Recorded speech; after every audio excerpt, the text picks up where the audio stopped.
Welcome to the Last Poll podcast. I had to redo the intro because I am very stupid and I muted all the audio. So I'm here with Gixx and with Sab, and we're going to talk all things raids. You missed it. It was such a good intro the first time around, but it's even better the second time. And we're going to talk about how the raid community is totally doomed. It's over. There's nothing left. No one is at the top of the funnel. No one is joining communities. No one is joining statics. Everyone is hiding in their own private discords, and it's time to talk about it. So that's perhaps the most hyperbolic intro of all time. How you doing, folks? Good. I don't want to take the floor first, but something you just said made me think of something.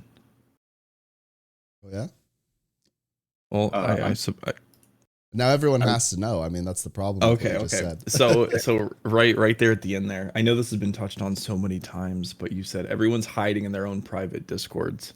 I've gotten into I wouldn't say an argument, but a debate a couple times in the last 2 weeks, more than once, I'll say, where I'm kind of going head to head with people that are literally telling others don't use the LFG. Like, I don't recommend it. I'm like, they're saying use discords. And I said, well, 9 out of 10 times, if it's a training run, if it's a semi-experience run, that LFG group, it will lead you to a discord almost every time. So there's so many people that enforce that, the stay out of LFG, hide in the private discords. And I think we should pour gasoline on the LFG and just put it as a write-off. But that's my view. Hey, it's not great, but it still gets use, at least from me. The LFG is not a great tool. And I think part of the reason why the raiding community is slowing down is because, well, a Final Fantasy expansion just got released and everyone's playing through the story of that plays that game.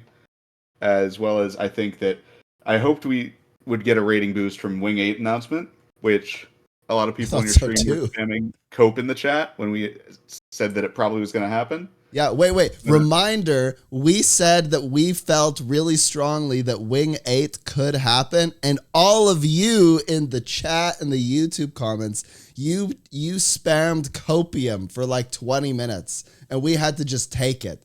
Now what? Anyway, continue.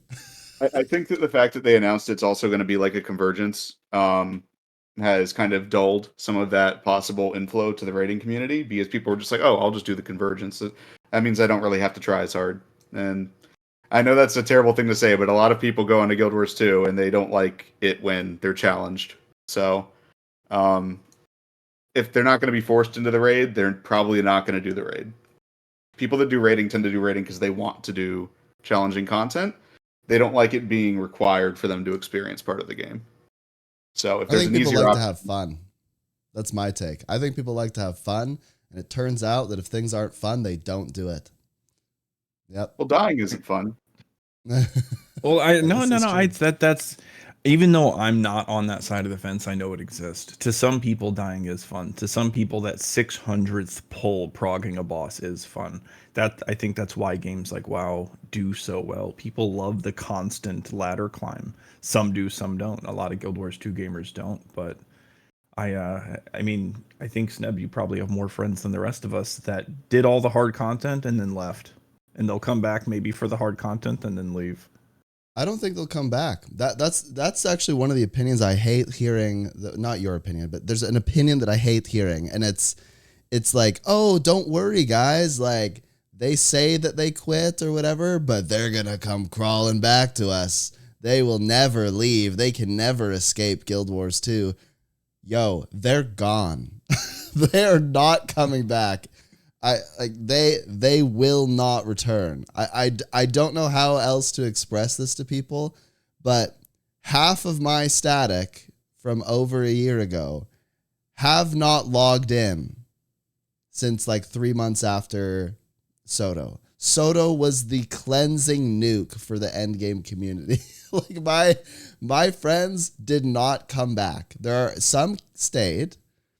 And had to go through like extensive therapy after Dagda, but otherwise I lost a ton of people, and I like, oh man, this is the most doomed take ever. But I actually don't know if Wing 8 can do anything to bring these people back. And I'm actually terrified about Wing 8 because I'm quite excited at the prospect of a new raid wing. But what if it's 3 Dagdas? What if it's like, oh, Dagda is like actually a Hydra now, and there's like 3 heads of Dagda. You have to just fight Dagda 3 times. But it might have the more opposite Dagdas. effect.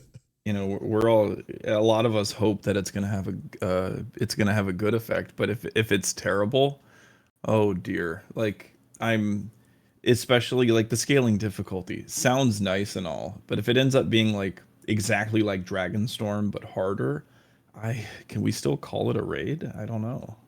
I'm mainly worried because they said it's also going to be like a convergence activity. So it's very hard to design something that is going to be a convergence activity that is also going to be a challenging 10-person raid boss. But at the same time, it goes both ways because I'm worried about mechanics as far as that's concerned. But as far as difficulty is concerned, if they make it an easier convergence, then that means that they're allowed to make it a harder normal mode, because if they can't beat normal mode, they can just go to the convergence. So I'm kind of split, but I am worried about mechanics, how Wing 8's going to work if there's a convergence option where there's like 50 people running around, how that's going to work with 10-person mechanics. Because you can't be like Deimos or even Karn, where there's like 3 circles. Like 3 circles with 50 people is nothing, but like 3 circles with 10 people is much more. So they'd have to, what are they going to do, like 10 circles for 50 people? 30 circles. 30 circles. Oh wait, we Yeah. already have DE. My bad. I am absolutely terrified for this. The only thing that matters is if it's fun. The only thing that matters. If it's not fun to do, people will not play it. They won't. Let's look at some examples in game. It doesn't matter how much rewards you shove into the piñata. People will not hit the piñata unless they think it's fun. So here's a good example. PvP. Guys, PvP is like I have never been more mentally shattered by anything in game than playing PvP. Guys, it is a horrific experience. Like there are these like extreme highs where you're like blasting because somehow the matchmaking system, like the clouds parted and a light shone down upon you, and it was like, here are all these fresh players for you to just absolutely destroy. And even that's really not that fun though. But you just like win. But there just aren't games that are close. And so I feel like I'm getting quite a few rewards from PvP because they like boosted the rewards super hard.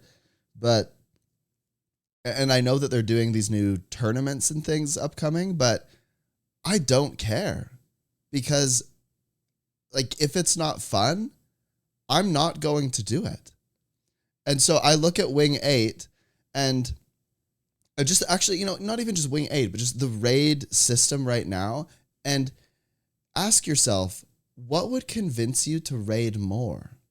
What would convince your friends that aren't raiding to raid again? Because we can talk about, like incentivize playing with people who haven't cleared that week. Change the rewards so that people can get rewards for more than one clear. Add new achievements.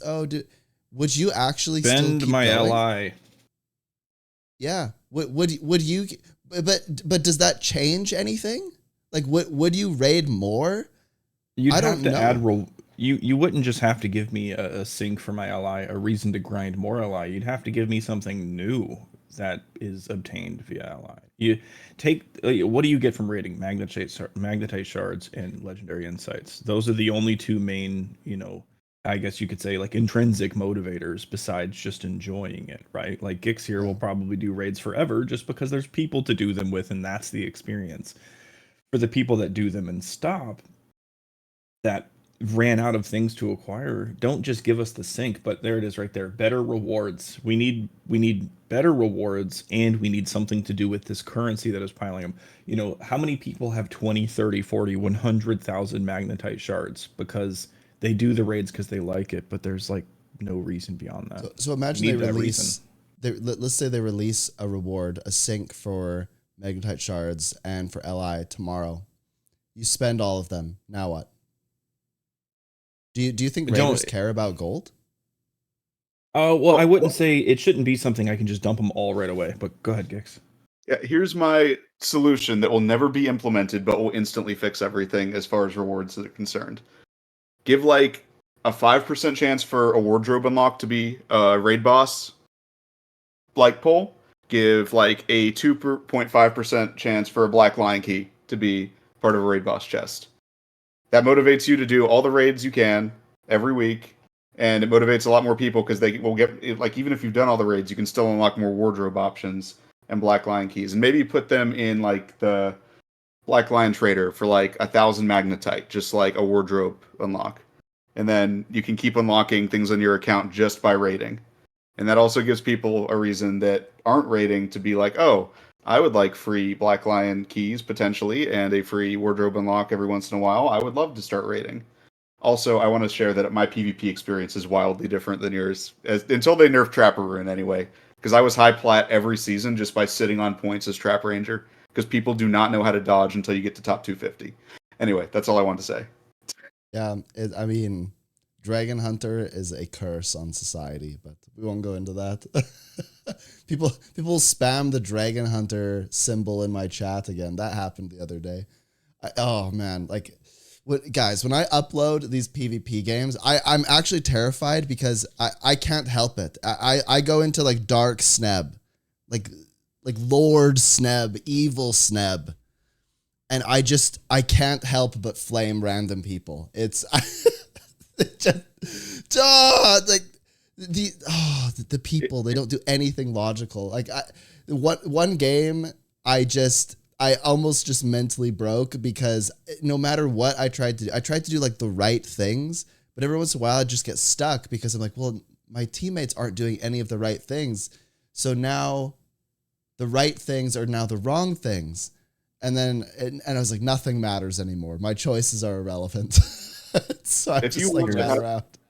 If you want to have an incredible PvP experience and you don't care about being high plat or whatever, my advice is this: pick up Spellbreaker, grab a hammer, grab a mace, get Stomp, Bull Rush, and then your stun breaks, and then just spend an entire game on a point with somebody, stunning them for like 15 out of every 30 seconds. You will never kill them, but they will get so mad that they will be flaming you in chat for the entire game. And it is the funniest thing you can possibly do. It's even worse now. You know that you can play Spellbreaker with, I think it's Dagger and then Sword. So you have a bunch of blocks and stuff. And then you play Staff. So you just are like immortal. You're like constantly healing yourself and you just interrupt with full counter all the time. It's like, oh, what's that Disney show with the guy that has the staff that hits? Oh, you're like Rafiki from The Lion King. You're just like, hello, you found me again. He whacks you on the head with the staff. Then it's like spell break, boom, interrupt, whack on the head with the staff again. It's just, oh man. I'm just sitting here pretending that my main PvP build is totally not Selly Spellbreaker. No, I've been playing a lot, but my fondest memory is being in bronze as a Spellbreaker and sitting on a point with somebody for a full minute and 30 seconds before they could kill me because I was just stunning them half the time, and the other half the time they were either dazed or I was dodging or healing. Yeah. I just read something very interesting in the chat. It said, we need a god or goddess of raids title. That'll solve everything. I don't think it'll solve anything. I think that people will grind the title in their own teams and then they will never play. Like, I don't think it, I think we're in a very peculiar position. I am so terrified for Wing 8 because right now the raid community is just totally dead. And I was under maybe this totally false assumption, but I thought that when they announced Wing 8, that like people would flock back to the game to like get the raid statics going and stuff. Maybe it's still too far out. I don't know. I just kind of figured that would excite people, but it hasn't. Like nobody's talking about it. Nobody's talking about it. In static teams, I've seen the questions, are we going to prog Wing 8? And that's about it. That's the only thing I've seen anybody say about it. Is the Yeah, existing statics discussing if they're going to prog it together? I think it's a situation where everybody's like, I don't think they can throw anything at us that we can't beat in like one shot on normal mode. So, because look, here's what I'm going to do. I am going to go in with like 4 healers and just tank everything and kill all the normal modes on first try, not knowing the mechanics. Unless they have a mechanic that is an insta death, I will be able to get through the entire wing without dying. First one-shotting everything. The CMs are the only thing that's going to matter. And the only way that they're not going to get one shot, basically, is if there's a heal check. And there's only one heal check in the game. Well, kind of 2. Sort of. And that's, Saris. There's a heal check at the last 10%. And then Bone Skinner, kind of. But I'm looking forward to the new green shape. We have circles, we have arrows. I wonder if we're getting triangles next. That would be big. I was thinking hexagons. Because there's going to be greens. We know that. The question is, what shape are they giving us this time? Yeah. Cone, green cone. I feel like I am just like this crazy guy that's like walking around the town going like, doom is coming, doom is coming. But this is a very scary thing to me. You know, I really love the game and I really love the idea of new raid wings. But I have to say, okay, you guys can tell me if maybe I'm just being dramatic about this. But I find it very odd that, I mean, you're both leaders of raid communities. And I'm a leader of a raid community. I just find it very odd that there's just not a lot of hype about it. There's like nobody's talking about it, and it doesn't feel like. And maybe this is coming. There's just nothing to talk about when it comes to Wing 8. I think the speculation was fun for a day, and it's kind of been the opposite. Everyone expected more activity, and there's certainly been less. I used to see, anywhere from 2 to 5 requests a day of specific people or groups saying, hey, I want to learn this. Hey, I want to learn that. Now it's like once every 2 weeks, we might get someone looking to get into it or ask about it. There's been zero discussion.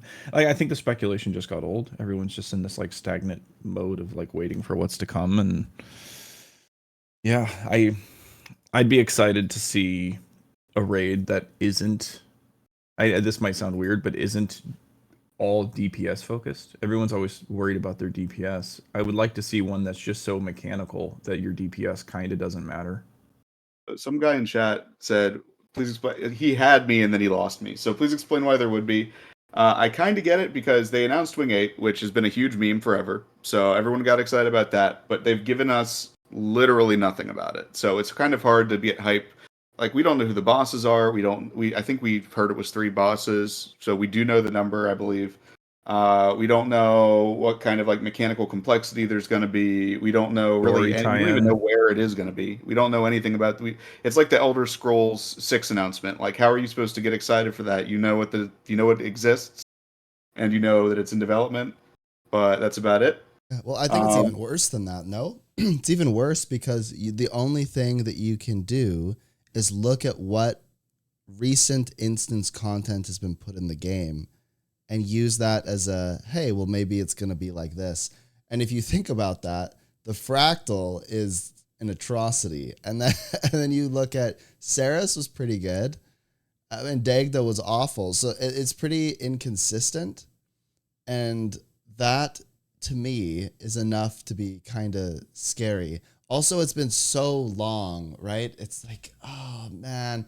If they were releasing a new raid wing every year or something, I think people would be more interested. But I'm so confused. Like, I don't even know why they're putting a raid in the game. Like, it's the raid community is so small. There's so many problems with like people getting into it, and they added the open world legendary armor, so they've completely negated any reason to actually do raids, unless you just want the skin.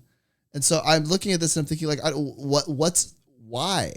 Right? Like, what do you, I thought the focus was elsewhere now. And I mean, I'm happy they're putting it out there because I like raids, but it makes me question like the direction of the game. It's like, oh, so suddenly you don't want to do strikes anymore, and now you want to do raids? Because they don't think they said anything about strikes. So are strikes just cut?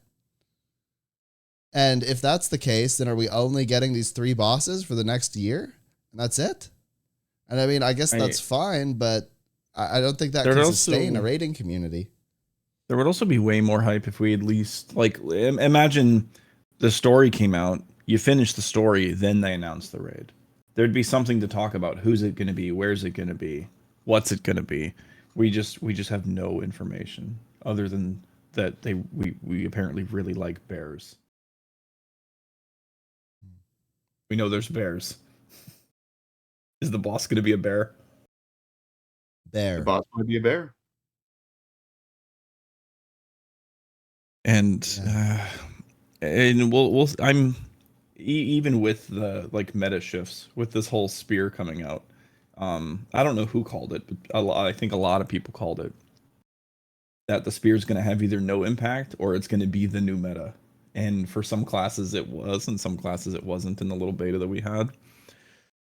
So yeah, kind of hard to speculate with no information. The spear doesn't matter in any way unless there's something to throw the spear at, right? Like, and so that's where Wing 8 comes in. Wing 8 like has to be good. The meta events have to be good. Otherwise, spear is totally pointless. In my opinion, it just becomes a fashion thing. Or, I mean, it's also relevant in PvP and world versus world, I suppose. That's infinite content, but for PvE, the spear is kind of irrelevant.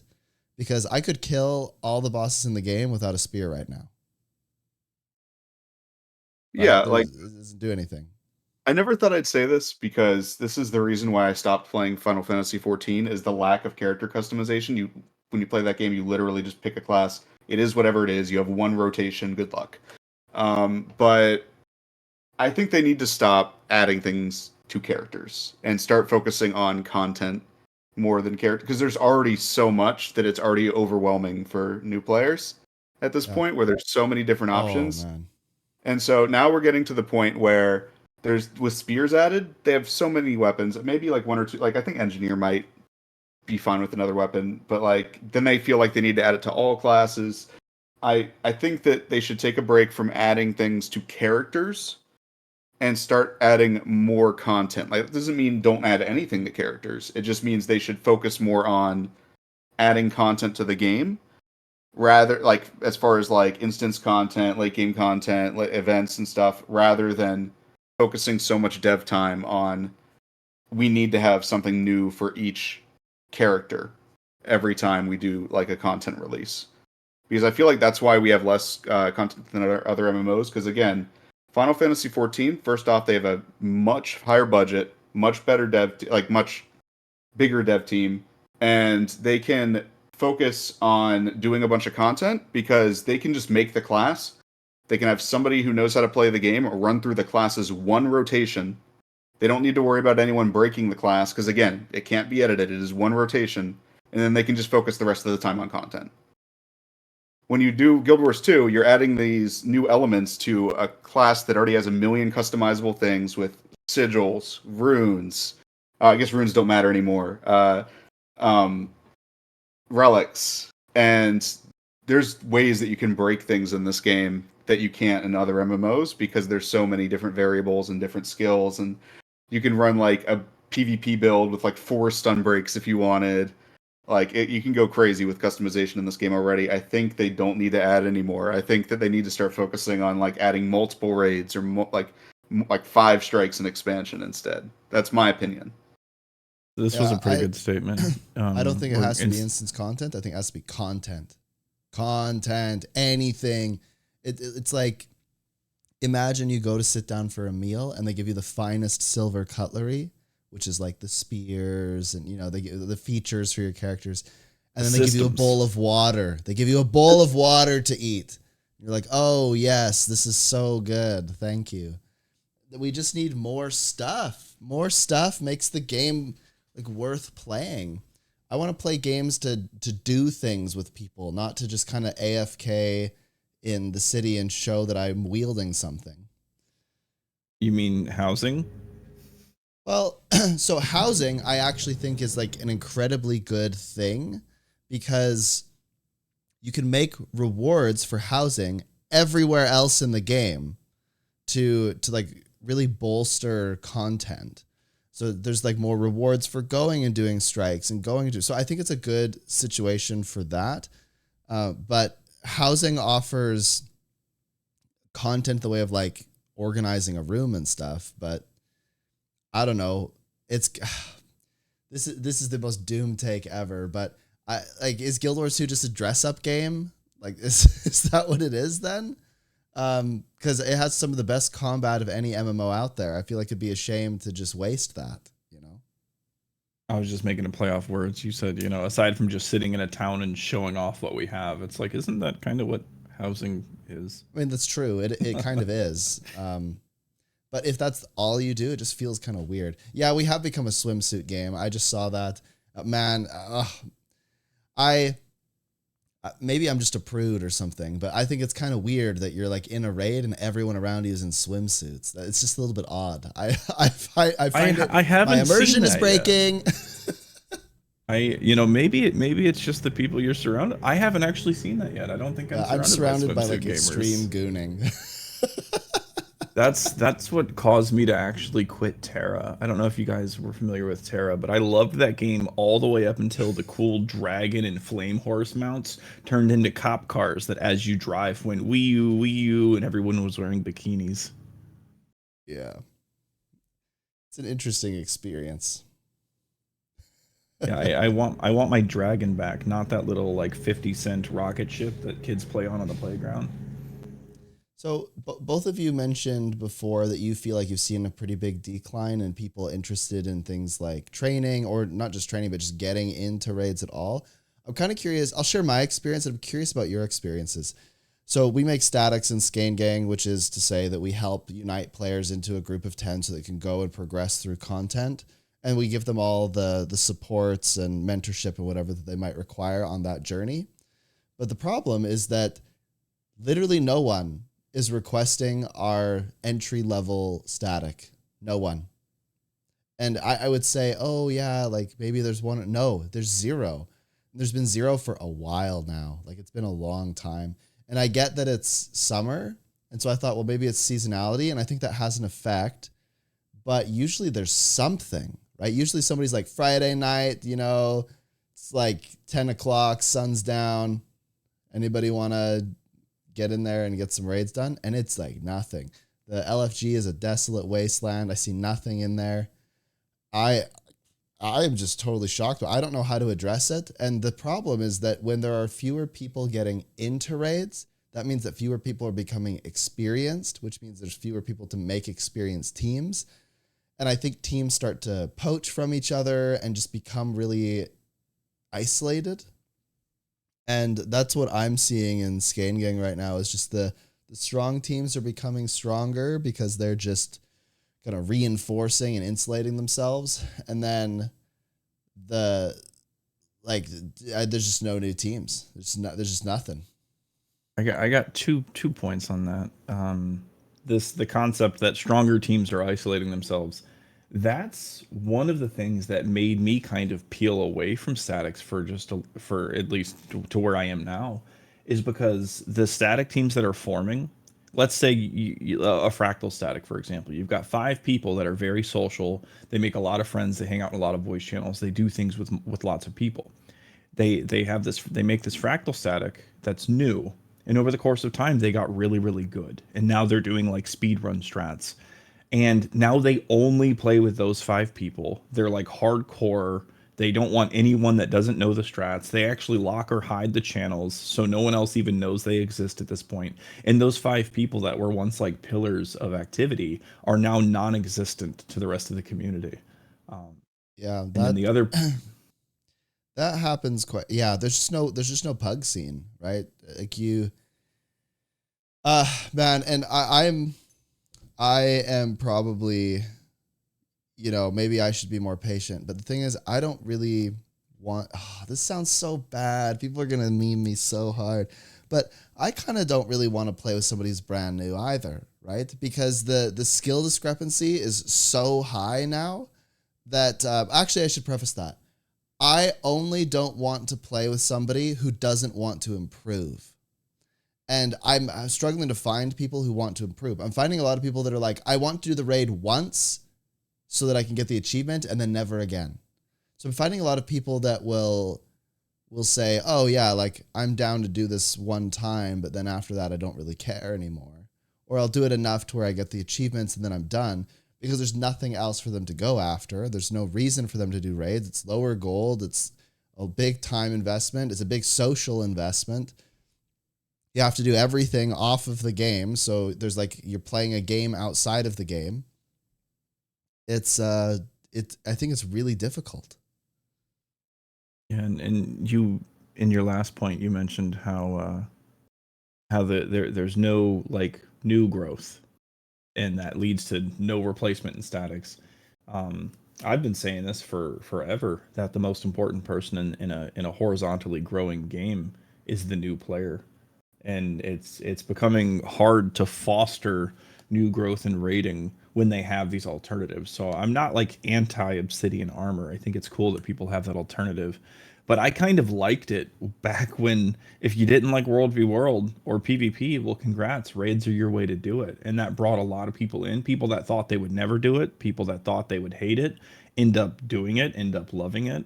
And we don't get those people anymore because they're just farming rifts all day. Yeah. So I've always led my community with the belief that I've gotten what I need in the game, legendary armor, all that stuff. I'm going to help other people get theirs. And so because of that, a lot of new people come through me because I want to introduce them to the content. Like generally a lot of people that are newer to raiding come to my Discord, which is Excel. And the reason why is because I say you can play whatever you want. As long as you aren't actively griefing and wearing like full toughness gear as a DPS and tanking, you are welcome to come as whatever you want. You can bring turrets, you can bring minions, you can bring whatever you want. I will help you get in the right gear, and we can get you through raids.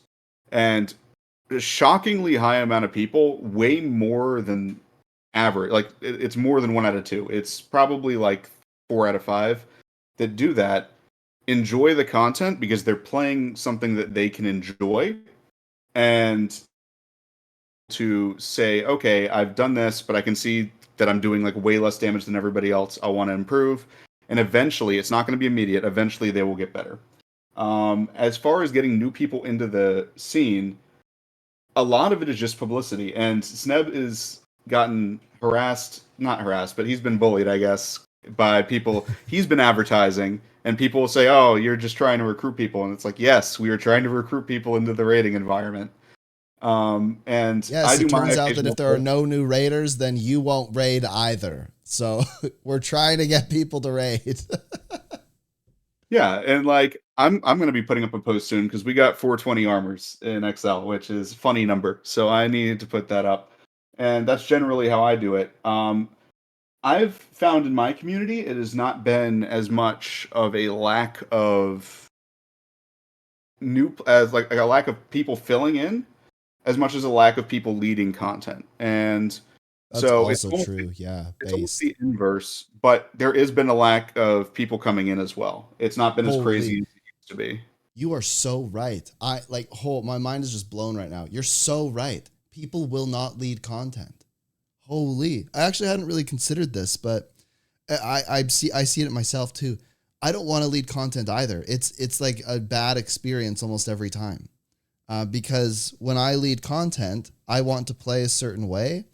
And it turns out that everyone else wants to like, I'm being hyperbolic here, but everyone else wants to leech. So you're like, go into a meta and half the people in the map are kind of like picking their nose in the corner, and then they swoop in with their sky scale, shoot one fireball and get all the rewards. And meanwhile, you're at Epark, like doing the most insane rotation for 10 minutes straight. Now you have carpal tunnel. So it's like, I'm right between those 2 points. I'm dead center because you said you don't, that people don't want to lead content. You don't really want to lead it. And there's also people that want to lead. I absolutely do want to lead it, but the groups I'm trying to lead and the people I'm trying to train are full of leeches. So it's a little depressing when I like go out of my way, I schedule raid trainings and stuff like that, and the group just gets filled with 7 or 8 people that just want to lie. They don't want to get in Discord. They don't want to Yep. socialize. They're not there to learn. And it's They're like, there for the man, reward yeah. and not for the experience. They are focused solely on the outcome and not the journey. And that is the antithesis of fun. Leading I on have NA is actually blocked psychological people. torment, says Pickle Choya. And I guess I'm just a psychotic person then, because I specifically go for people that are new. And you guys aren't crazy. There are definitely leeches. I And go for people that are social. Yeah. You Yeah. could be the worst player in the game, but if you make funny jokes, you're in. Yeah. I call it a little unhinged, if you will, but I would be lying if I said I haven't blocked people for instantly. Like if we kill the boss and you leave the squad like instantly, I go out of my way to block you because I don't want you to see my LFG post again. I want to bring in people that are social and they're gonna mingle and gonna make friends, and I constantly say do things with the same people more than once. I have bad news for you. You blocking someone, they can still see your LFG post. They have to block you. Other way around. So Well, here's how either way. here's how you do this. You flame them and insult their family. Get them to and then block you. They block you, and then they'll never see your LFG post again. It's the only way. But yeah, I definitely that's why my emphasis has always been on community. I want people to socialize because I'll die on this hill that I think Guild Wars 2 is one of the greatest MMOs I've ever played, in the sense that it's a very good game at getting large groups of people to do things together. I've never seen open world events and like 50-man groups be this fun. So my least favorite person, and I've got a couple within my own walls. My least favorite person are the people who want to do everything solo, like the Iron Man challenge mindset. But then they turn around and complain about not having fun in fractals because they're trying to solo them all, not being able to find a raid group because they refuse to sit join a voice channel or make a friend. It's like, well, you're shooting yourself in the foot. So either change your ways or stop complaining.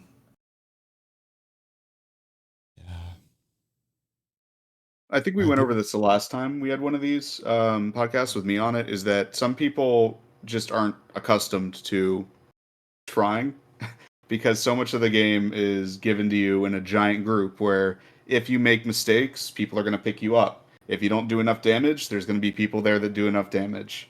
If you don't know how to get about that actually, but sorry, continue, and we'll talk about that most after. most content, okay? Like I know that dragons.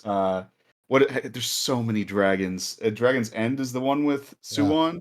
Yes. Yeah, that one doesn't always succeed because there's so many people there that leech.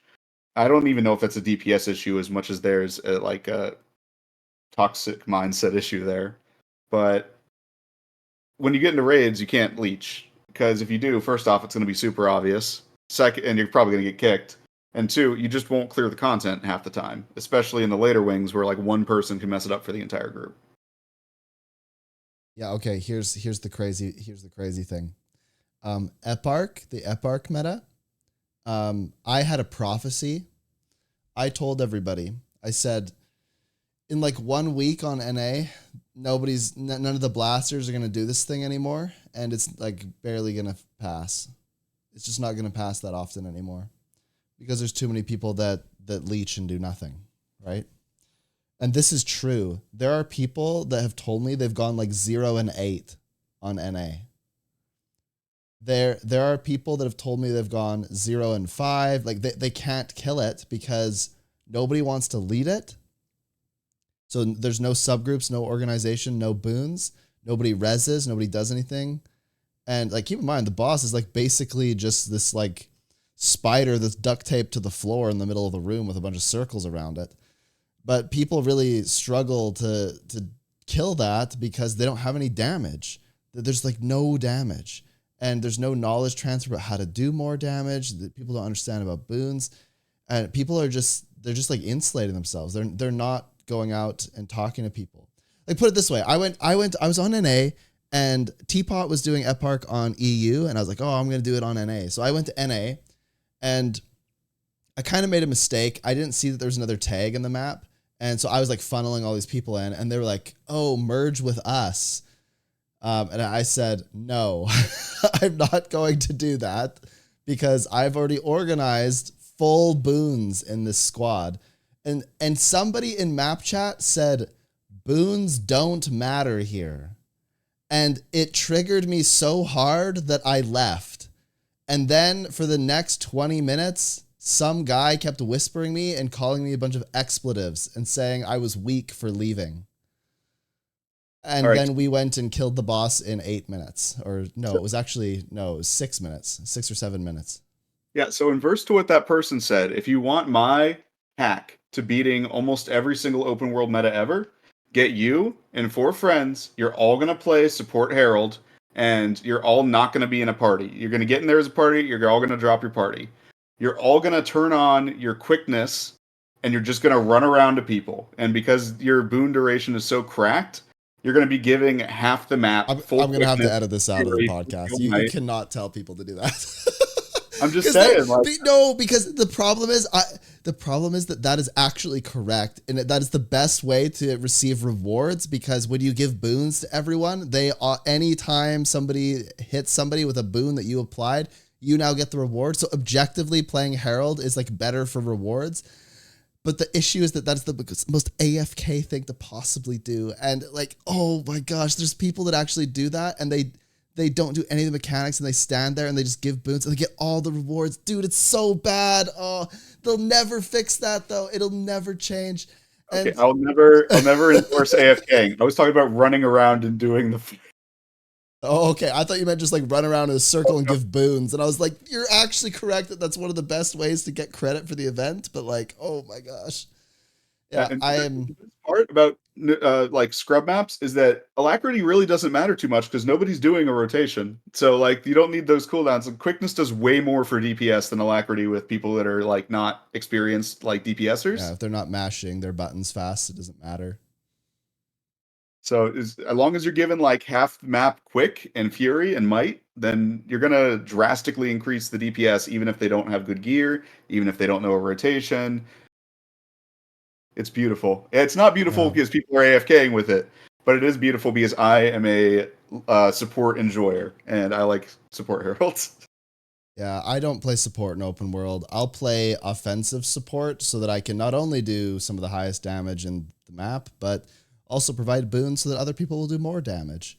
But it's like, oh man, Eparch is something is wrong with me. I feel like I'm like totally broken by this, but I go into that map to fight Eparch, and I have gotten like logs and stuff before of the convergent CMs and stuff. And I'll go in with like 40 people from my community. I'll pug 10.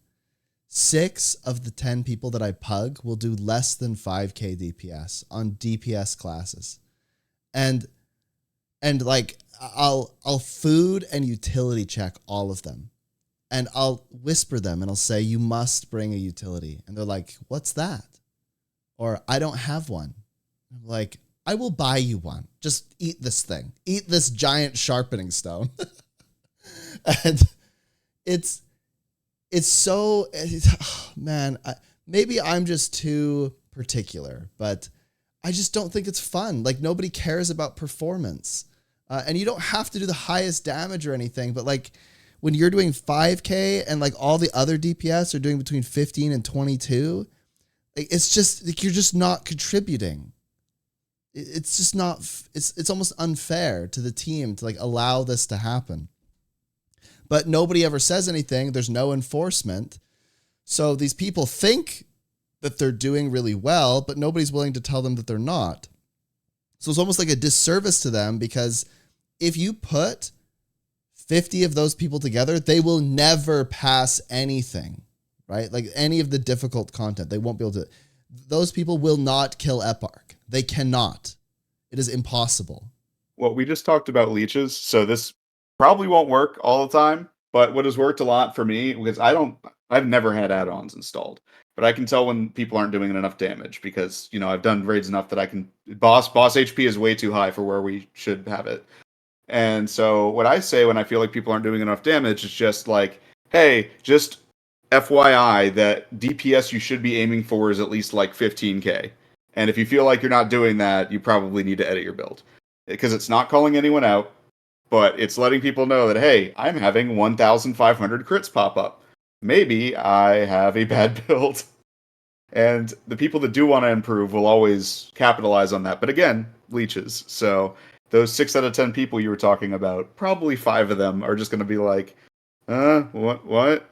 Just still hitting their auto attack button. I think there's another side to this Epark dynamic that I don't think we've actually touched on. Is so many people talk bad about the experience that there's a large number of people that probably just avoid it. To this day, I still haven't even attempted it. I haven't even gone into that map beyond, progression things and story. But I haven't even bothered with the meta, and I haven't even bothered with the fractal. Everyone has nothing but negative things to say about it, so I don't waste my time with it. That's smart. Something that I also just I think Brian in chat just completely flipped my perspective on something. I have a tendency to say that this game doesn't do a good job at teaching you how to get better at it. And I'm realizing the reverse is true. This game doesn't tell people that they're not doing well. You'll have open world enjoyers have, like you said, these people that are doing 5k DPS and leeching, they have no clue. It's not that they're bad people. They might not even be bad. They're not even leeching. I think they're just clueless. Yeah, they're not even leeching. They're just ignorant to what's going on. And it's not necessarily all their fault. I actually feel really bad about this. I feel like if people don't listen to this part of the podcast, they're going to be really upset with me, but hear me out here. I actually have a lot of empathy for the people that are struggling, and I feel really bad about the fact that they can't like figure it out, or that nobody's told them, or that the game hasn't informed them of what their impact is like. And I feel even worse that I enjoy playing open world and more public stuff less and less and less and less, because I don't want to have the conversation with people every time. I don't want to be the bad guy to them all the time. I don't want to be the guy that has to sit down and go, you're just not ready for this, right? This is not good enough, right? This is not going to work. That's not fun to do. In an open world, you can mostly carry people, but for some reason, I also just find that like a little bit tiring, I feel like, man, if I have to lead this and I have to set up all the subgroups and do all this every time, and otherwise it literally won't pass, it's a lot of pressure. It's all on me. And this is especially true with convergences. I'm really struggling with the convergence. Like, I like them a lot, but the setup is exceptionally painful to me. Like you're doing essentially a raid, but with a full squad of 50, and you have to have subgroups to be able to do the harder ones. And you have to tell them where to go. And you have to tell them where to go, and they have to listen to instructions. And I have to do like attention checks. I go, okay, if you're listening, you need to go over here. Everyone move over there, and like get people used to actually listening to instructions, because otherwise they'll kind of just chill out and lose. And people will kind of AFK. It's just not, I don't know. And maybe that's a leadership thing. Maybe I need to just be better at that. But I do find it quite exhausting. I find it very challenging to want to go and lead stuff at all, because you have to deal with people being rude to you sometimes. You have to deal with people straight up leeching. You have to help the new players understand what's going on. There's a big responsibility there. And if something fails, it's totally on you. It's just like a lot of pressure. And I'm seeing fewer and fewer and fewer people engage with the leadership stuff. In fact, in Skane Gang right now, we're basically at a crisis. We're trying to find more and more people to help lead stuff, but people are so opposed to leading. I swear that there are people that wait for me to log on so that I will just lead some stuff so they can play the game. Oh my gosh. I felt that with Dragon's End. I would log in and get 12 PMs from 12 different people within 30 seconds saying, "Are you doing DE tonight?" I'm like, are you just refreshing your friends list? Like, just waiting for me to pop in to lead a meta? This is insane. Yeah, but it's for real. Like, people are waiting for you to lead anything so that they can play. Yep. All right, so I want to touch on something super quick that is adjacent to what you're talking about. There's a guy in chat that is talking about they know they aren't doing well, they just don't care.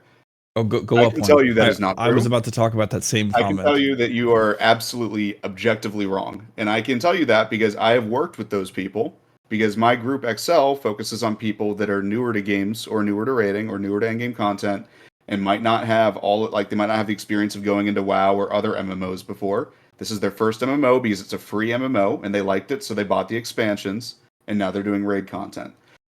Same thing with open world. Some people just don't know. They don't know because they aren't told that it's bad. And if they are told it's bad, it's usually by people that are not very well versed in being polite and constructive. So they just block those people. Because if you're getting called slurs, you're probably not going to take what that person is saying seriously. Also, like, some people, they don't get the feedback because the game just doesn't tell you. And if you're like a dad of three who just trying to play a game that's different and doesn't have a lot of time on his hands, eventually he gets 2 hours for a raid, and I gets into that raid and he's doing like 4K DPS because he just played the game, he picked up whatever gear looked good. Oh, that thing has healing power. I've been struggling with healing myself. I'm going to equip that. Oh, that is ferocity. I just learned that does extra crit damage. I'm going to do that. Maybe my heals get crits like they do in Final Fantasy. I don't know.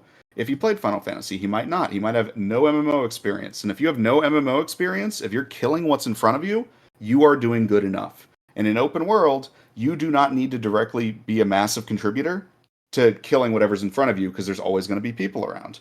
So when you get into this instant content late game, people might not know that they're doing bad until they're told, which is why it's important when people like Sneb say, hey, I need to help you with your build. Or when I say, like, hey, you should be doing this much damage, because then they know. Then somebody has told them in an indirect or direct way, hey, I can help you play the game a little bit better, make things less frustrating. And that is as bad as it is, that is right now the game's way of saying, hey, you're not doing great, is somebody else going down and saying, hey, you're not where you need to be for this content, I can help you. That is the only way that you can find out that you're doing bad at this game right Their now. message before that said, and I kind of liked this one, players dying is supposed to be the indicator, but instead they cry for a closer waypoint. I think that's what was said before. They know they aren't doing well, they don't care. If you're constantly dying, that's an indicator of like, hey, I'm not doing that great. That's one of the reasons I actually quit the very first time I quit, is because I was just always dying and the people around me weren't. And that was a huge red flag. Right? Like, that was me saying, I'm doing something wrong. Well, no, if you're in open world, you're just going to start equipping gear that has vitality and healing and toughness. And then you're still going to be killing things, but you're going to be living through that stuff that's going to be killing other people. So you're going to think that you're doing better. It's a psychological thing. Think about when you were a kid and you were taking tests. When you took a test in math and you got stuff wrong and you failed a test, you went, whoa, that's not good, right? Like the failure allowed you to understand that you were doing something wrong. In Guild Wars 2, you almost never experience failure. You just don't. And if you don't experience failure, then you won't be... then you're less likely to change things. You're less likely to think about performance because it seems like your performance is fine. Put it this way. You can try this, people. I dare you. Go and create a Sylvari right now. Unequip all gear, all weapons. Put on the healing turret or the healing flower racial skill. Walk up to an NPC that's hurt. Give it 1 second of regen and you will get gold medal for whatever event. 1 second of regen on an NPC will get you the gold medal. Your impact there was almost nothing. You healed them for 60 HP. You will get a gold medal. I have proven this. I did it. The game is telling you that it doesn't matter what you do. It's all fine. And I think there's something kind of fluffy and happy about that, but that doesn't help people learn anything. That just encourages them to be apathetic about their situation. So they walk around the whole game and then they eventually get to a point where they're like totally stuck, right? They go to the pocket raptors and HOT and they're getting ravaged and they're like, well, why is this happening?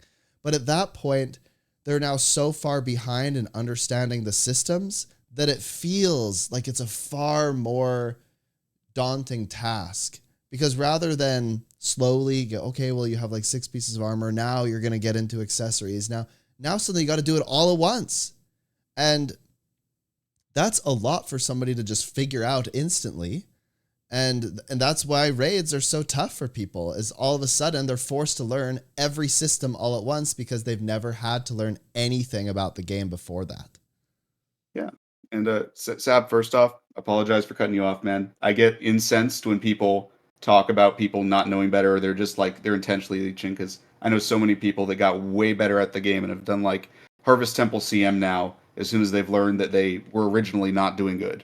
So it's just when people say, "Oh, they're always going to be bad," like I don't like that. He There's activates. something in the chat talking about Final Fantasy 14. Completely different issue with Final Fantasy 14 because that game's systems, bigger number is almost always better. You're very, very railroaded into you can only equip stats good for you. You can only equip gear that's good for you. You can only have one set of skills. You can't have the wrong skills because your class is always going to have the same skills. As you increase in gear, your class is always going to get better. In this game, there's a lot of different snafus you can mess up with in customizing your character if you want to do endgame content. It's almost impossible to do that in Final Fantasy 14. That's a good point, because I was actually using that as a justification. I'm realizing how wrong I may have been, because I said games like Ion and Terra, I always knew what to do and how to do it, and it's like you just said, bigger numbers always better. So in this game, you'll have power, precision, ferocity. There's no vertical progression. In any other game, you might get a different piece of gear that has power, precision, vitality, but the power and precision is a higher number because it's the next level, it's the next piece of gear. So you're just always equipping the bigger number, and it just works out because that's how those games work. This game doesn't have that bigger number, so I like this comment. Suddenly, you go from story, Sneb, you're saying that it's impossible to fail. I just replayed the whole story. I did core, I did hot, I did POF. I'm about to get into EOD. I'm doing season 2 right now. I've learned that when it says defend this area, I literally go AFK. I go to the bathroom, I get a drink, I come back. Turns out I was died and revived 6 times, and the NPCs around me killed everything. I've successfully done like 20 consecutive events in the story that tell me go kill these things. I leave my computer, I come back, the mission's over. I was like, oh hey, go me. So Hey, you didn't even have to play the game. Go, and you go from that to right here. Suddenly everything matters. The game didn't. It doesn't. Granted, I understand that most games don't, but you hit in game and have no idea what to do. I think that's also the number one reason I tell people, if you're brand new, don't boost right away. Please learn the systems, learn what mastery points are, learn what hero. If you end up boosting at level 42, because by that point you understand what's going on, that's one thing. But day 1 players who boost as soon as they log in, it's like, oh, I'm not going to invest my time in this person. They're going to quit in 2 weeks. Man, this is the tale as old as time. Like it's such a big problem, but I don't know that there's really a good way to solve it. I actually dislike talking about problems without trying to come up with a solution, but this is one of those things where I genuinely don't see a very easy solution, because this is the game culture now. It's not just like, oh, we'll just change the way the game plays a little bit. That would fundamentally change everything. And I just don't think they can do that. I think that would frighten people. I think a direction we can probably try focusing on, at least it's something I've been trying a little bit and I'm finding some success with it, and maybe you guys can do it even better than me. There isn't a decline in new players. There's a decline in new raiders. And we understand that those aren't the same people. The people that are brand new to the game are not the people that you want to be pulling into raid trainings right away. There's a lot for them to learn before they kind of get there. Granted, any of us 3 can make a new account and be raiding day 2. Most people aren't going to be able to do that. So I've tailored a lot of my recruitment messages to, instead of saying, hey, are you looking to get into strikes, raids, and fractals, down to, hey, are you new to the game? Are you a returning player? And that has a ton of success. So we're still getting new people, and new expansion does have new players and returning players coming back. There's just a decline in people interested in raids specifically. So I'm putting a lot of work, or I'm kind of focusing on grabbing just a whole bunch of new players and hoping to foster them into raids, if that makes sense. I'm grooming future raiders. It's Yeah, scary for some people. I've been thinking about doing something like that too. I've been thinking about essentially doing like a mini boot camp where I create a static and I I just mentor them into being a static without me.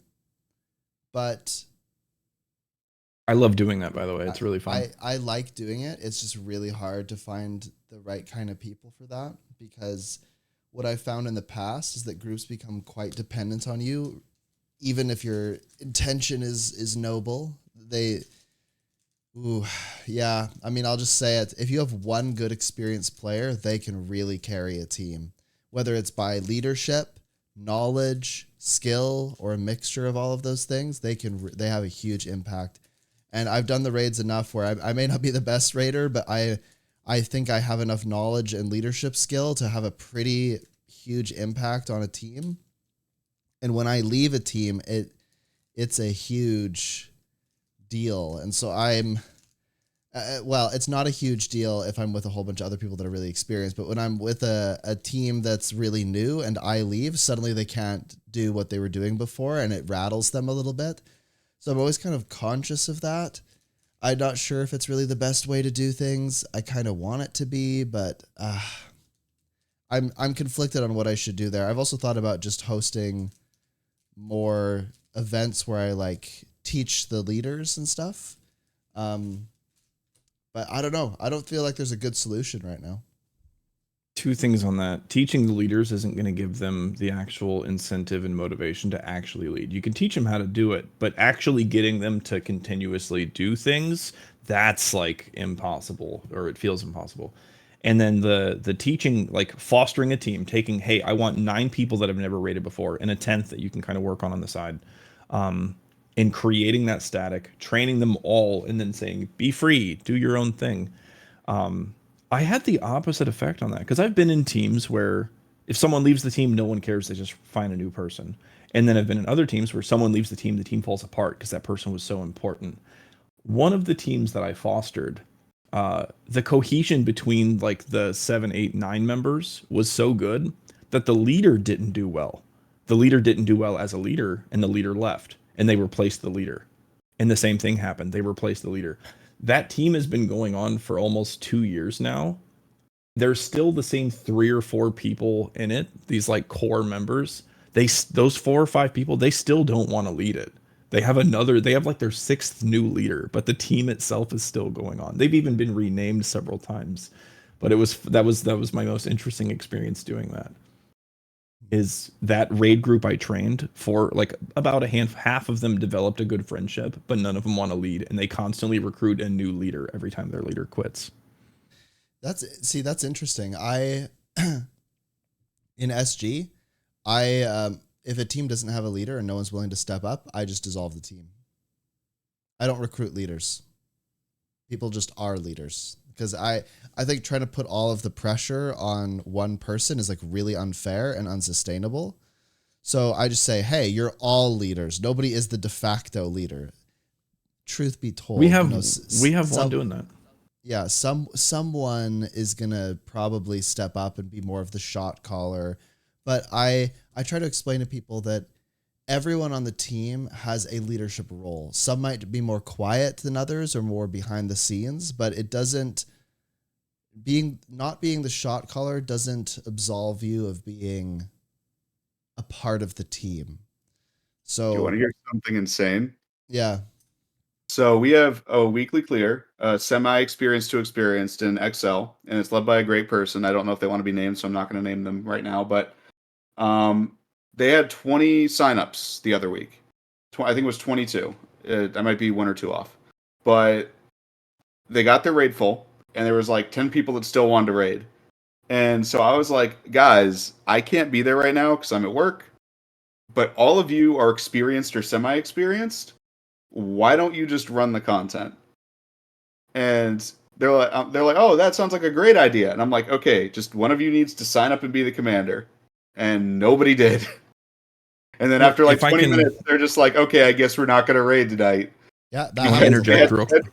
They had 10 I wanna add to that real experienced quick. people that wanted to raid, and all of them thought it was a good idea to make a new group, but none of them wanted to be the commander, even though everyone already knew what they were doing.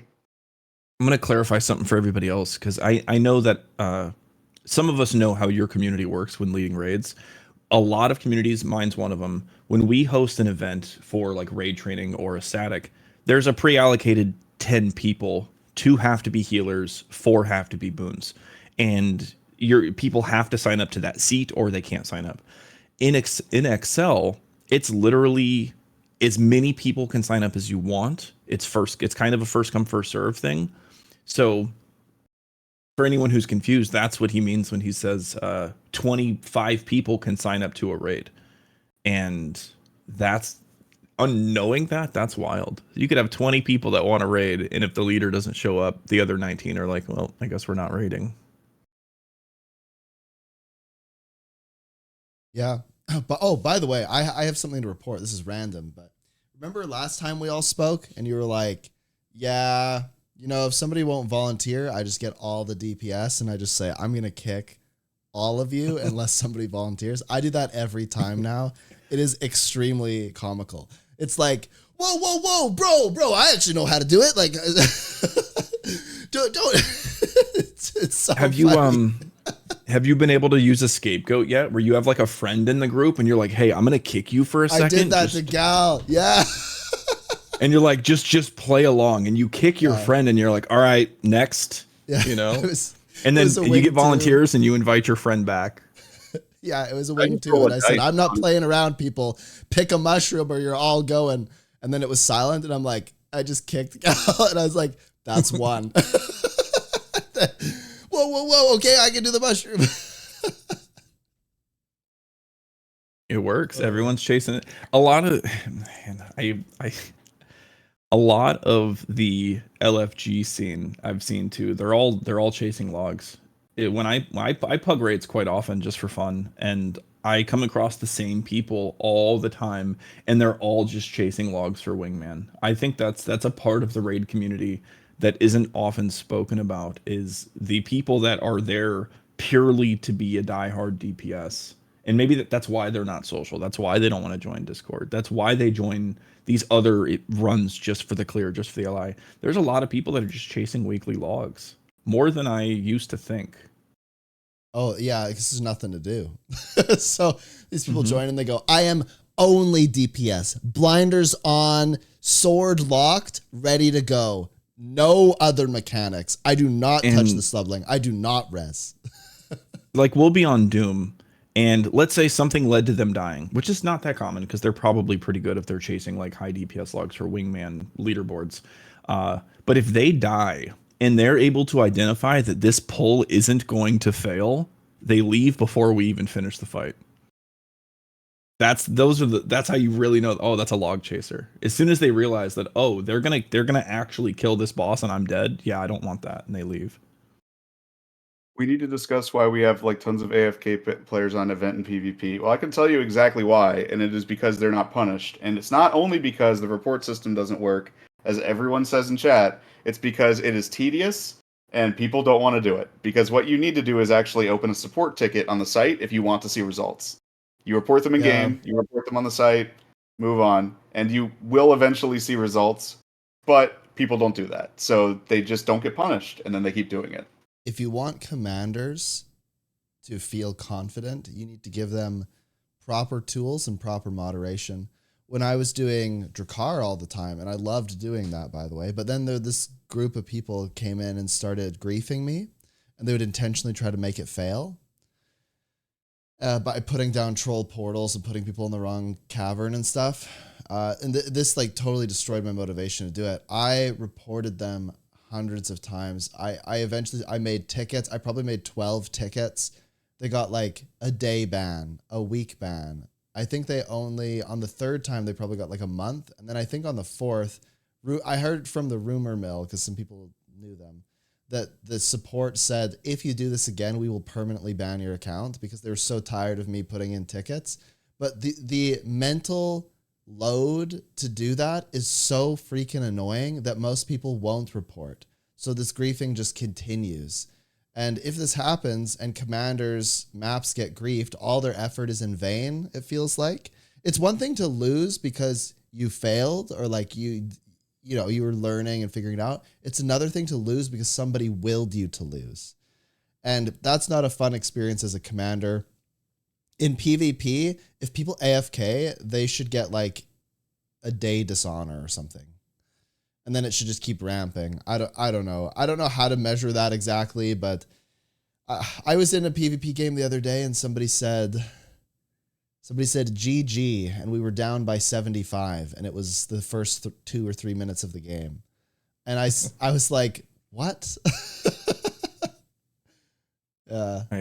I've got a soapbox you might enjoy standing on. Remember we touched on it. Was it yesterday morning? And you're like, man, I should make a video or I should talk to people about that.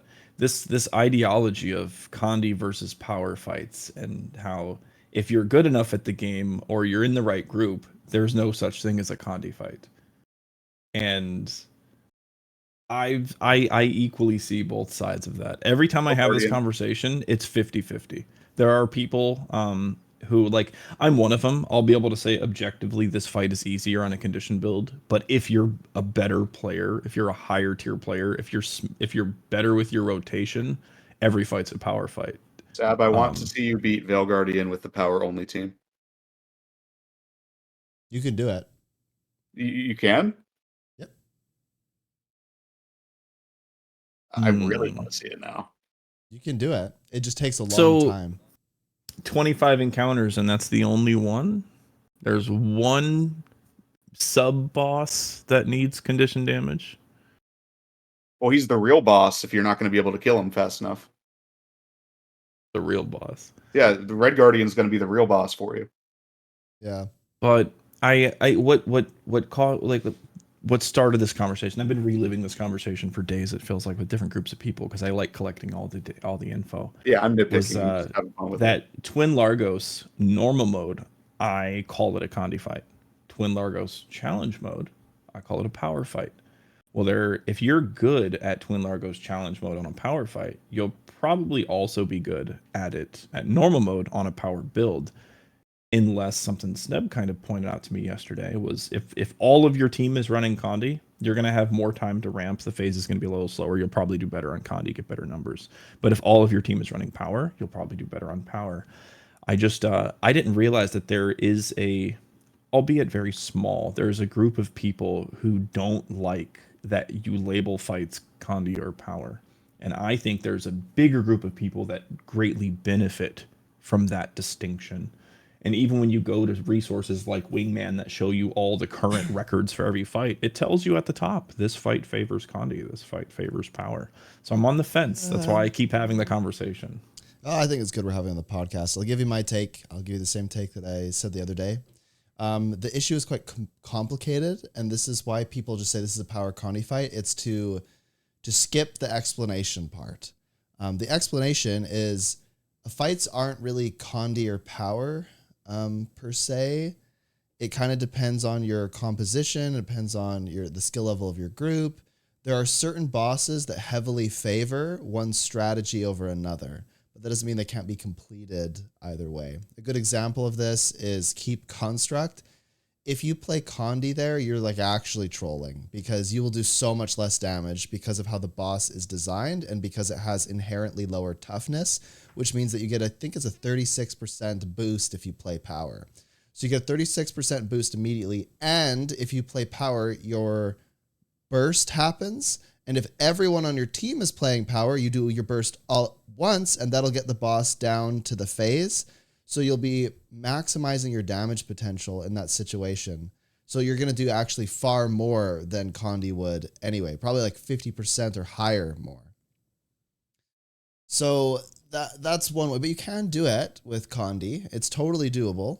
But the way the mechanics work, especially with the spirits, you're not going to be able to, like, you could burst the spirit down with power, or you could try to put some Condis on it and hope that it doesn't hit the other spirit in time. So there are lots of situations where Condi or power makes sense. Another example is Soulless Horror. Soulless Horror works for both. Soulless Horror just attacks quite fast, so confusion has traditionally been good. And the other thing about Soulless Horror is you don't want to accidentally burst down the Tormented Dead on the group, so playing power is quite dangerous from a strategy perspective. But if you're an experienced player, that doesn't matter. It's irrelevant. So it's just like, I don't know, there's a whole bunch of variables here, and you just have to accept that most players aren't going to want to think deeply about those variables. And so it's pretty easy to just say, yeah, this fight, generally you probably want to play a power class, or generally you want to play a Condi class. But here's the one thing I brought up with you, Sab, the other day that I think a lot of people don't realize. If you're a new player, playing Condi doesn't really help you that much, because power, you have a bunch of hard-hitting skills up front, your burst, and if you just press those hard-hitting skills, and then maybe you get down by a mechanic or whatever, and then you get res, then you can press those hard-hitting skills again. And so you're probably going to have more impact on a power class than you are a Condi class. Also, power classes are much easier to gear out, and so it's generally a better idea to do that. However, the trick with power versus Condi that a lot of people also don't think about is, generally speaking, a lot of the power classes use very melee weapons, whereas a lot of the Condi classes, Scourge, Condivert, etc., they have ranged stuff. So if the boss is moving around a lot, or you're moving around a lot, you can generally do more damage just by virtue of being ranged. This is actually why I would love to see a resurgence of power mech and stuff, because I don't think people realize, but simply playing a class where you have a bunch of buttons that do a lot of damage and you can do them at range, you're just going to do more damage just by virtue of being able to hit the boss more. I've started to identify that particular caliber of player where you realize they're not really going to grasp rotations on anything that has one. And suddenly you put them on power mech despite its really low performance, and their performance as an individual skyrockets. So here's a very unpopular opinion.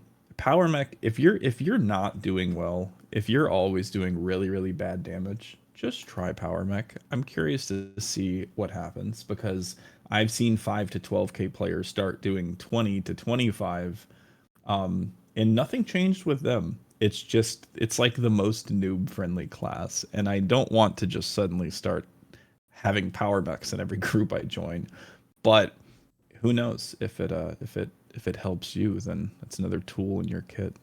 Rifle Deadeye also has a very, very easy rotation as soon as you get used to it. It's literally one button, and then I guess it's two buttons. You hit your dodge and your one key as well. It's literally just 333, 333, dodge, hit your one button, 333, 333, dodge, hit your one button. It's this concept where if I'm teaching a raid and you're also learning a build for the very first time, I likened it to solving a Rubik's Cube while learning how to juggle. And I said, let's focus on learning one thing at a time. Learn your build in something you're familiar with, or take something you're familiar with to learn the new content. And someone in chat said that's how you originally taught me. I've taken people and I've placed them into recommended very low intensity builds. Then they learn the content. Once they're comfortable with the content, they then step back into a much more skill related build and perform way better. Yeah. It's about giving people little bites at a time so that they can figure it out.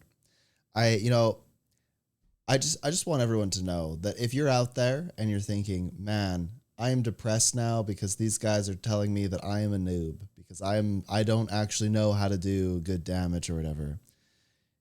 You can fix that really easily. There are builds where you literally can put your hands up in the air and let it auto attack and it will do 30k. And I'm not exaggerating. there is a build that's a core thief pistol where you just like boop, boop, boop, boop, boop, boop, boop, boop, boop, boop, for like the entire time, and it does quite a lot of damage. There's a build on Guardian that basically just auto attacks. It does quite a bit of damage as well. And so it's very doable. If you want to do reasonable damage in open world, you can do it. And then if you want to do reasonable damage in raids, it just takes a little bit of practice. So know that all these things are totally feasible. I think I mentioned that with the same panel last time. I was training a Wing 1 on Gorseval, and we were missing the DPS check by like 1%. So I just looked at the Willbinder in the group who was doing like 10k, and I said, hey, and I dropped a trading post, bought him an exotic hammer, said equip this and just auto attack. That's all I did. I had him go to Core Guardian and pick some traits. But I just gave him a hammer and said, just auto attack. And he went from like 10k to 18k, and we beat it like it was nothing. So it was hilarious that all I did was give him a hammer and say auto attack. Yeah, it's pretty wild. I mean, totally doable. It was a little demoralizing to him to realize I don't know what I was doing before, because I'm doing less work and I'm less stressed out and somehow performing better. So setup is half the fight. Yeah, well, you have to think about it like this. You're getting rid of some noise. That helps people a lot. Good example of this is, like, let's say you were trying to do, and people actually do this to practice getting good at taking exams. But imagine you're taking a test and you've got somebody just doing construction work right outside your window. It's way harder to be able to get the questions done. Similar when you're doing a raid and you don't know the mechanics and you don't know the build that well, it's hard to perform. But if you are learning the mechanics and you don't have to focus on the build, you'll tend to perform better if you only need to focus on one of those two things. Yep. It is easier to stand out of red when you are hitting one button. Yeah. I have maybe one last good question here. Have you guys played Tempest yet? I was doing it this morning. Yeah. Wait, as the DPS? Yeah, Power Tempest. The God Emperor of all classes. Have you played it? No, I only play support, but I've played a lot of Tempest. I was playing it when we went live. That's what I was on. The God Emperor. Look, people, I'm just going to tell you right now, Tempest is the Giga Chad class. Like, if you want to go and be extremely powerful, just play Power DPS Tempest, the Lightning Rod Tempest. I don't think people understand how good that build is. Is it back? Power Tempest is so... Dude, it's like 46k. It's not back. It's like better than ever. This takes half an hour to burn. It burst through a brick wall like the Kool-Aid Man and said, "Oh, lightning overload, let's go." I'm enjoying it because the floor is very, very, very low, but the ceiling is still really high. If you're trying to min-max that rotation, it gets pretty fast. So it's good. I'm going to flame someone in the chat quick. Play it without stab. Good luck. How about you just don't get hit by stuff? There's also that. You could just not get hit by the stuff that knocks you down. That's a possibility. But you're right. In all fairness, you are right. If you get knocked down in the middle of an overload, you actually want to throw your keyboard out the window. It hurts your soul. So you do need somebody to be giving you some stability, or you need to make sure you do not get hit by stuff.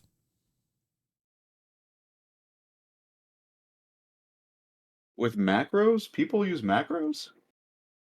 I didn't think macros were still a thing in Guild Wars 2. Look, you don't look, even if it did 40k, it would still be a good build. And here's why. If you play water, I think your DPS is actually lower.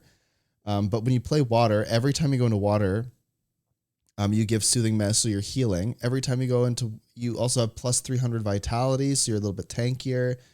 Yeah, you're just strong, guys. Like you're giving some heals. If you need to, you can provide some additional heals while you're in water. You have CC when you're in air. If you need to extend boons for whatever reason, you can swap to earth real quick and press 4. Like, there's just a lot you can do with the build to really help and support your teammates, and I like that. I think that makes it fun. Wait, I'm losing my mind here. Does the DPS build use the water trait line? Yeah, it can. The DPS. Oh my god. Yeah. Dude, yes. So you actually, this is why the build is so good. You have flexibility. You can choose to use water or hold on, I gotta look this up. I'm looking it up. You can choose to use water or fire, I think. One is more damage, but the other is tankier. And it's only like a little bit of a difference. So you actually camp water. You don't camp water. That's the little bit. I was about to say, as somebody who's been playing Elementalist religiously since the game came out, that is, I feel like I'm having like a panic attack if that was actually true. Just camp water. No, the guy does say if you have like a heal Tempest in your group, then definitely switch to fire, just because you won't need that soothing mist anymore. Yeah. So it's Scepter Warhorn, okay? And then you're playing full Scholar, pretty much full Zerker, it looks like. Fireworks, Force, Accuracy. Okay, here's what you do. Let's see, where is it? Oh yeah, it's Water, Air, Tempest. Yep. Is it seriously Water, Air, Tempest that was hitting like 46k? Can't be, right? I swear there's one where they use Fire as well, but I could be wrong. Yeah, this is it. It was definitely refreshing to see a DPS Ellie build on Snow Crows with a 1-star difficulty. That was like, yeah, it's whoa. crazy. So listen to this. You have Soothing Mist. So you go into water, you give Soothing Mist to your subgroup. So if you have 2 Tempests, you can have Perma Soothing Mist. It's like sick, right? And then you heal when you attune to water. So you're giving like God, you're not a 1.3k heal every time you, and if you keep in mind, you're like spamming this, right? You're going into air, you're using your overload, you go into fire, use 2 skills, go into air, then you go into water. So you're going to water like every 10 seconds. So every 10 seconds, you're giving Soothing Mist. So it's like Perma Soothing Mist, Perma Heal, or like a 1.3k heal constantly. Let's see, what does this one say? Increased strike damage, which is further increased, blocking or evading, and attack heals you. Increased healing to other allies, water weapon skills gain reduced recharge, and then Soothing Mist is more effective and you have more vitality. So like you are a good human, you know? Oh, and you're providing 25 might, I think, or you're providing a lot of might. Yeah. Sorry, my cat was bothering me. Yeah, I was listening to all that, and I see the Snow Crows page. That is insane. Like, I've never... And unlike all the other DPS Ellie builds before that, this one actually has decent access to CC that's not out of the way. Yep. It's baked into this constant because it's in swap. water and it's in air. So either way, when you're in a rotation, when it comes up, you can use it. So unless you get caught in fire, but remember, you're only in fire for like 2 seconds because you're not overloading in fire. You don't overload water and you don't overload fire. You only overload air. So you're just going to air, use your skills, auto attack a bit. Yeah, it is absurd. It's so good. You don't do a lot of CC, but you have some at least.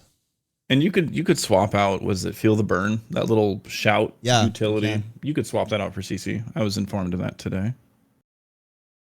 Yeah, you'll do less damage because of one of the traits, Tempestuous Aria, right? But so it's nice for these Ellie mains to get to endgame content and realize that they're not doomed if they don't want to play support.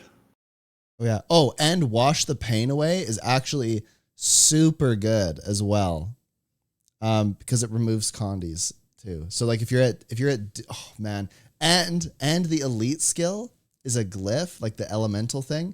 Yes, you'll do a lot more damage. Well, not a lot. You'll do a little bit more damage if you have it, but you can bring rebound on a DPS and you can like skip all these mechanics. It's actually so good. I'm copying everyone. How many people can use could you just keep rebounding? Yes. Wow. Okay. There has to be some meme runs with like 6 DPS Tempest and everyone has rebound to just constantly skip mechanics. Oh, this gives me ideas that I'm gonna have to play with. Dude, like yeah, you are like immortal if you do this correctly. It's insane. I was doing 10 elementalist raids, and you just load it up with Tempest.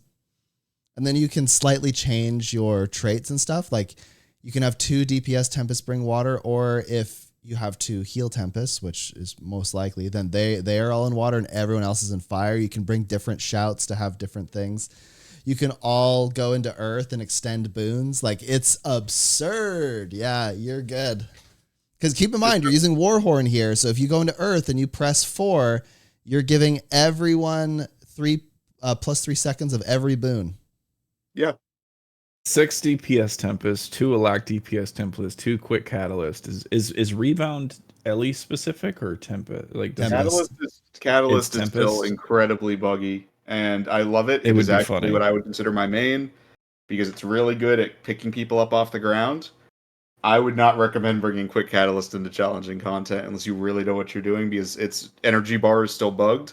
The AoEs are still not the correct size over 2 expansions since its release, and it's not very good right now. It needs to be fixed at a very fundamental level. I don't know, man. I've seen you quick heal Kata range strat on Deimos. There's a lot of words in there that might upset people. Yeah, well, I mean, that's because, again, it's one of the best healers for picking people up, and which I run with people that tend to go down because I play with a lot of new players. So that's why I do that. Also, the raw healing on Catalyst, or any Elementalist build really, is ludicrous because of staff. Which, again, you would not be using in challenging content. You'd be using Dagger Warhorn. So, it's just, I can't advocate for using Quick Catalyst in really hard content because it's just not that good right now. Which pains me to say because I love it. Every time there's a patch released, I'm like, well, no Catalyst patch notes. Time to go cry in my corner. I think I still stand on this concept. Not so much with Thief these days, but Ellies. When an Ellie or a Thief joins your group, they're either at the top or the bottom. There is no in between. Yep. And a warrior. It's true. Anyways, I see less warriors than ever. Oh yeah, I don't know why. Warriors are still good. They're maybe just, I don't know. Anyways, really quick. Go ahead. I want to tell about the Catalyst thing because I don't know if they say this anywhere or if they've edited the text or anything, but when you use energy as Catalyst to use your main thing to give quickness, there is like a 1 to 2 second pause where no matter how much you are hitting the enemy, you will not regain energy. And you have to wait for that to finish before you can regain energy to use it again. So you can't like chain it over and over again because it will just stop regenerating. Anyway, sorry. Yep. Okay. Yeah, I actually am going to be on this game show in an hour. So I have to go start prepping for that. Maybe do a PvP match to test my own sanity. And also my internet's dropping, which is fun. So I better go get ready for that stuff. But this has been a really great conversation. Appreciate you two for hanging out with me, being flexible. I've had kind of a crazy time lately. But anyways, shill yourselves. Where can we find you? What are you up to? Gixx, you first. Well, I'm from XL.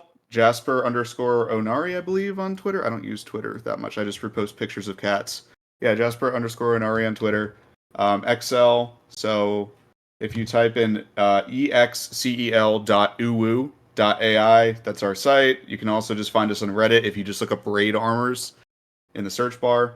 We help people that are newer to the game get through content, get their legendary armor, and then they actually usually move to either Gamer Haven or Skygang to join a static or to try more challenging content in pub groups.